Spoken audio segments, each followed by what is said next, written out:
Welcome to the Banker Lamp. Please enjoy the video. In this video, I will explain how to make apple pie in The Legend of Zelda, Tears of the Kingdom. To begin, you'll need 3 key ingredients: 1 apple, 1 tabantha wheat, and 1 cane sugar. These items are readily available across Hyrule. You'll also need a cooking pot, which can be found in stables and villages, or a portable Zanai cooking device to combine them. Finding your ingredients is straightforward.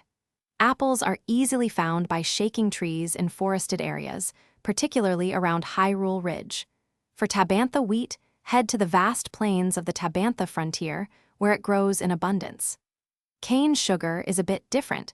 You can usually purchase it from general stores located in various villages across Hyrule. Once you have all 3 ingredients, the cooking process is simple. Locate any cooking pot, often found near stables or in towns, or deploy a portable Zanai cooking device. Open your inventory, select and hold 1 apple, 1 tabantha wheat, and 1 cane sugar. Then, simply drop these items into the bubbling pot to create your delicious apple pie. Your freshly baked apple pie is more than just a treat. It's a valuable recovery item.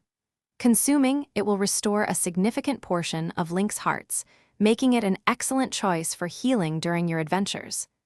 It's a quick and easy way to regain health, ensuring you're always ready for the challenges that await you in Hyrule. Thanks for watching. If this was helpful, leave a like and consider subscribing. See you next time.